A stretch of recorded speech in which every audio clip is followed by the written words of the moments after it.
એ વિદ્યાર્થી મિત્રો આપણે સ્વાધ્યાય 4.1 જોવાના છીએ. એક શહેરના યુવા વર્ગને ગમતા વિવિધ પ્રકારના સંગીત વિશે એક મોજણી કરવામાં આવી. બાજુમાં દર્શાવેલ વર્તુળ આલેખ, એનું બીજું નામ છે પાઈ ચાર્ટ. પરીક્ષામાં પૂછાય, તમને ખ્યાલ હોવો જોઈએ. મુજબ તેના પરિણામ મળ્યા. આ વર્તુળ આલેખ પાઈ ચાર્ટની મદદથી નીચેના પ્રશ્નોના ઉત્તર આપો. તો તમે જુઓ તો હળવું સંગીત 40% ગમે છે, લોકસંગીત 30% ગમે છે, શાસ્ત્રીય સંગીત 10% ગમે છે અને અર્ધશાસ્ત્રીય સંગીત 20% ગમે છે. એના આધારે ટકા હોય તો 100 હોય. જુઓ 40 ને 30 70 ને 10 80, 80 ને 20 100 થઈ ગયા. એના આધારે પ્રશ્નોના જવાબ આપવાના છે. જુઓ, જો 20 યુવાનો શાસ્ત્રીય સંગીત પસંદ કરે છે તો કેટલા યુવાનોની મોજણી કરી હતી? મોજણી એટલે સર્વે કર્યો હતો. વિદ્યાર્થી મિત્રો, આ જે વર્તુળ આલેખના દાખલા છે ને વર્ગમાં 5% જ આવડે છે, બાકી 95% એમને ખ્યાલ જ નથી આવતો કે કઈ રીતે ગણાય. હું તમને સમજાવીશ સારી રીતે, એટલે ધ્યાનથી જુઓ. હવે અહીં શું કહે છે પહેલામાં? ચલો અહીં હું નંબરે આપી દઉં. પહેલો, વિદ્યાર્થી મિત્રો, આ ચેનલના પ્લેલિસ્ટમાં ધોરણ 5 થી 8ની ગણિતની ગાલાની નવી સ્વાધ્યાય પોથી, ધોરણ 6 થી 8ના ગણિતના ચોપડીના વિડીયો, ધોરણ 5ના વિડીયો, ધોરણ 4ના ગણિતના વિડીયો, ધોરણ 8 વિજ્ઞાનના વિડીયો, ગુજરાતી નિબંધ, NMS પરીક્ષા, જવાહર નવોદય પરીક્ષા, એ બધા જ વિડીયો મૂકેલા છે. તો એકવાર અવશ્ય જોઈ લેવા, જે તમને ઉપયોગી થશે. ઓકે.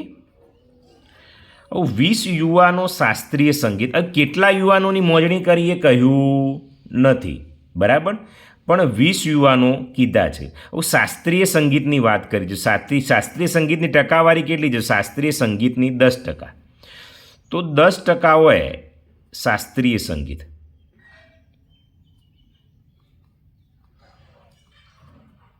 તો કેટલા યુવાનો છે? તો 20 યુવાનો છે. તો કુલ કેટલા ટકા થાય? તો આપણો તો સર્વે તો 100%નો છે. તો 100% હોય તો કેટલા યુવાનો હશે? તો 100 ઉપર જ્યાં, 10 નીચે આવ્યા અને ગુણ્યા 20 એમના એમ. શૂન્ય શૂન્ય, 100 દુ 200 યુવાનો. બોલો, એકદમ ઇઝી છે કે નહીં? તો વિદ્યાર્થી મિત્રો, પહેલામાં કેટલો જવાબ આવ્યો? તો 200 યુવાનોનો સર્વે કરેલો છે, બરાબર. ચલો બીજો કયો પ્રશ્ન છે જોઈએ. આ પતી ગયું છે પેજ ઉપર.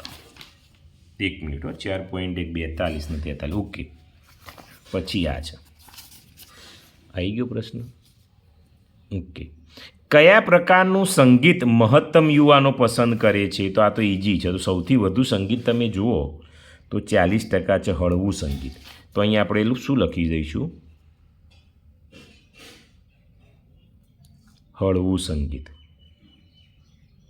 બીજો, ત્રીજો જુઓ, જો કોઈ વિદ્યાર્થી મિત્રો 6 થી 8ના ગણિતના તમામ પ્રકરણના વિડીયો પ્રેક્ટિસ વર્કના બનાવેલા છે અને એનું પ્લેલિસ્ટ છે, તો એકવાર જોઈ લેવું. કેસેટ કંપની આ સંગીતની 1000 સીડી તૈયાર કરે તો દરેક પ્રકારના સંગીત માટે કેટલી સીડી તૈયાર થાય? એટલે ટોટલ 1000 સીડી તૈયાર કરવાની છે. તો દરેકની સીડી કેટલી તૈયાર થાય એ ગણવાનું કહ્યું છે આપણને. તો હવે વિદ્યાર્થી મિત્રો, ત્રીજો દાખલો થોડો લેંગધી છે, પણ જુઓ આવું શાંતિથી. હવે દરેક માટેનું સંગીત આપણે વાત કરેલી છે. આપણને ખબર છે સંગીત કેટલા ટકા છે. તો જુઓ, 1 મિનિટ, અહીં ઘણી જગ્યા છે. તો ચલો, તો હળવું સંગીત કેટલા ટકા છે? 40% છે. તો અહીં પહેલાં હળવા સંગીતની ગણીએ. હળવું સંગીત 40% છે.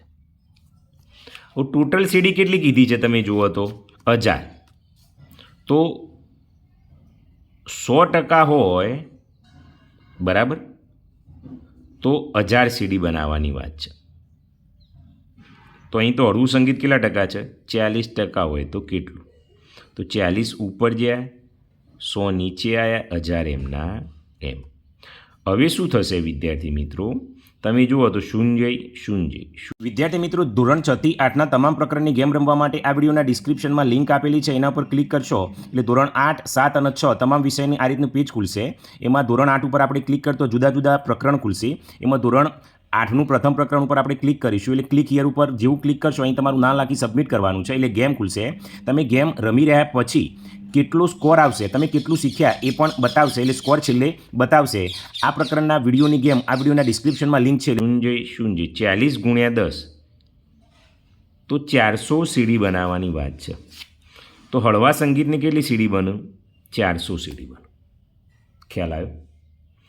એ જ રીતે હવે વિદ્યાર્થી મિત્રો અહીં કહ્યું આ સંગીત પૂરું થયું. લોકસંગીત 30% છે, તો અહીં લખી દઈએ બીજું.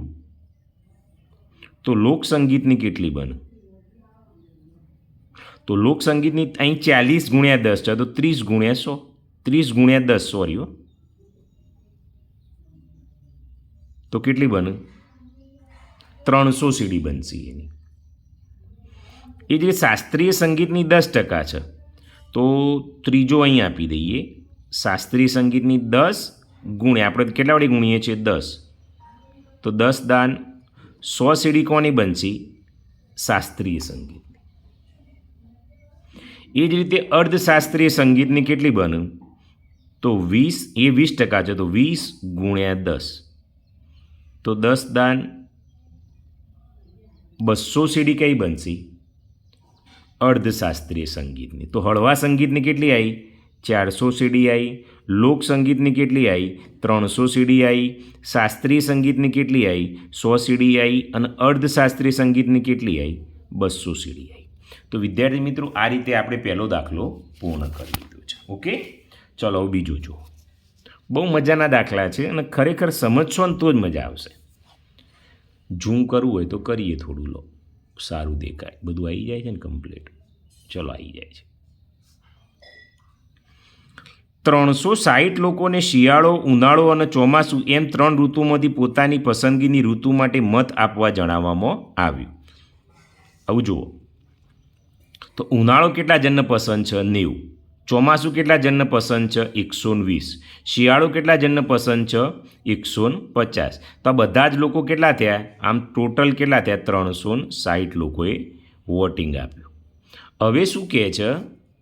કઈ ઋતુને સૌથી વધુ મત મળ્યા? તો તમે એ તો જુઓ એટલે ખ્યાલ આવી જાય કે 150 છે શિયાળો, તો પહેલામાં તો શું આવશે? શિયાળો.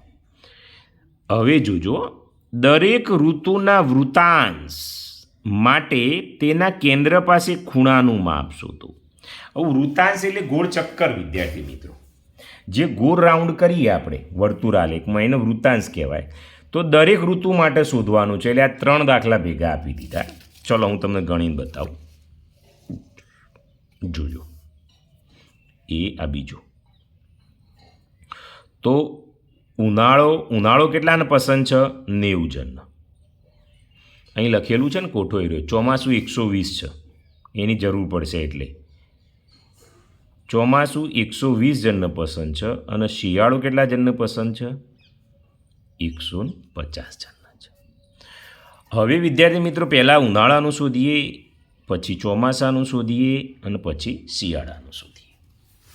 હવે વૃત્તાંશની વાત કરેલી છે વિદ્યાર્થી મિત્રો. તો વૃત્તાંશ હોય, ટકાવારી હોય તો 100% શોધાય, પણ વૃત્તાંશ હોય એટલે 360 શોધાય. બરાબર છે? તો અહીં વિદ્યાર્થી મિત્રો જો 360 લોકોને પસંદ આવી જાય, બધું 360 તો વૃત્તાંશ કેટલો થાય? 360° પસંદ થાય. તો એ ઉનાળો તો કેટલા લોકોને પસંદ છે? 90 લોકોને જ પસંદ છે. તો વૃત્તાંશ કેટલો? તો 90 ઉપર ગયા, આ 360 નીચે આવ્યા અને આ એ 360 એમના એમ થઈ ગયા. ખ્યાલ આવ્યો વિદ્યાર્થી મિત્રો? હવે જોઈએ તો 360 ને 360 ઉડી ગયા, તો શું આવ્યું? 90°. તો ઉનાળો કેટલા જણને પસંદ છે? 90°. એ જ રીતે ચોમાસામાં જોઈએ તો ચોમાસું 120 આવશે ગુણ્યા 360 ભાગ્યા 360. 360 ઉડી ગયા, તો ચોમાસું કેટલા જણને પસંદ છે? 120° પસંદ છે. એ જ રીતે શિયાળામાં શું થશે? 150 ગુણ્યા 360 ભાગ્યા 360. 360 ઉડી ગયા, તો 150. તો શિયાળો કેટલો આવ્યો? 150°. ચોમાસું કેટલું આવ્યું? 120°. ઉનાળો કેટલો આવ્યો? 90°. ઓકે, આ રીતે તમારે સરસ મજાનું ગણવાનું છે. ચલો આગળ જોઈએ. ત્રીજો દાખલો. નીચેની માહિતી માટે પાઈ ચાર્ટ તૈયાર કરો. તો પાઈ ચાર્ટ બનાવવાનો છે વિદ્યાર્થી મિત્રો. કોષ્ટકમાં આપેલી વિગતો લોકોને પસંદગીના રંગ અને માહિતી દર્શાવે છે. હવે વિદ્યાર્થી મિત્રો અહીં જુઓ તો વાદળી કેટલાને પસંદ છે? 18. લીલો 9, લાલ 6, પીળો 3, તો કુલ કેટલા છે? 36 છે. ઓકે વિદ્યાર્થી મિત્રો, હવે અહીં પાઈ ચાર્ટ તૈયાર કરવાનો છે. તો આપણે આ દરેકના અંશ માપ નક્કી કરવા પડશે પહેલાં, કારણ કે પાઈ ચાર્ટ તૈયાર કરવો હોય તો અંશ માપ જોઈએ. તો પદ કઈ રીતે મૂકવાનું? એ જગ્યા છે એટલે હું લખું છું, બાકી બીજા પેજમાં લખો. તો પહેલું વાદળી માટે આપણે અંશ માપ નક્કી કરીએ. તો વિદ્યાર્થી મિત્રો એનું પદ કઈ રીતે મૂકાય? પદ જ મહત્ત્વનું છે. વાદળી કલર કેટલા લોકોને પસંદ છે? 18. તો કુલ લોકો કેટલા છે? 36 લોકો હોય ને ભાઈ, કુલ કેટલા છે? 36. તો કેટલા અંશ માપ થાય? 360 અંશ માપ થાય. તો 18 લોકો હોય તો કેટલું થાય?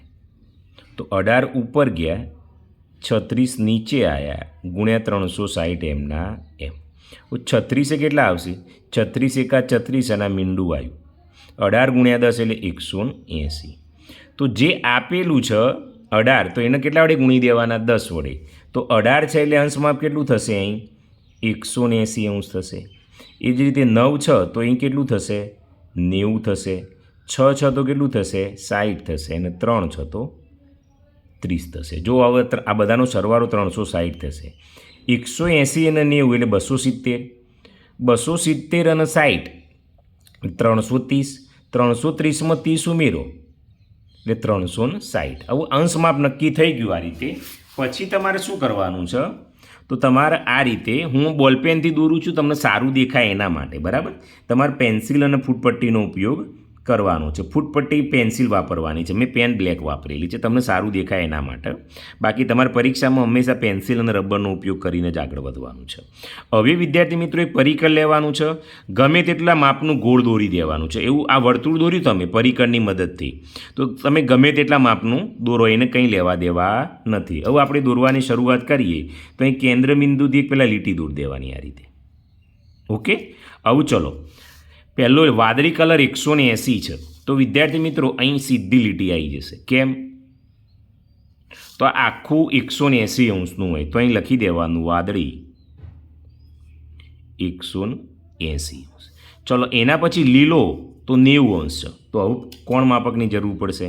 તો આવું કોણ માપકમાં કઈ રીતે માપવાનું? તો આ લીટી છે એ અહીં જુઓ. આ 1 મિનિટ હું તમને સમજાવી દઉં. આ જે વચ્ચેનું ટપકું છે એ આ કેન્દ્ર ઉપર આવવું જોઈએ, અને જે આ લીટી છે એ આ લીટીમાં આવી જુઓ. મેં જો હું મૂકું છું, તમે અહીં આ મૂકી દીધી. ઓકે, હવે વિદ્યાર્થી મિત્રો આ મુકાઈ ગઈ તો અહીંથી આવું 0થી ગણવાના. 0, 10, 20, 30, 40, 50, 60, 70, 90 આટલા ટપકું આવે છે. હવે હલવું ના જુઓ. અહીં ટપકું આવ્યું તો એ આટલા ટપકાથી અહીં દૂર દઈએ છીએ. આવ્યું આ ટપકાથી લીધું. તો આ જે આવ્યું એ કયું આવ્યું? તો લીલો 90 અંશ. તો અહીં લખીએ લીલો 90 અંશ છે. હવે કયું છે? તો લાલ 60 અંશ. તો પાછું કોણ માપક મૂકવાનું? ટપકું અહીં મૂકવાનું. તમે જોજો એ આ મૂક્યું. આ લીટી ઉપર લીટી જો આ નહીં ચાલે, એ આ લીટી જોશે. ઓકે, હું 60 અંશ છે તો 0, 10, 20, 30, 40, 50, 60 આટલા આવે તો એ આ ટપકું કરી દીધું મેં, અને ત્યાંથી અહીં લીટી દોર દેવાની.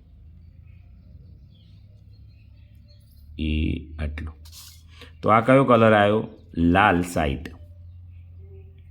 તો લાલ 60 અંશ આવ્યો. હવે કયો છે?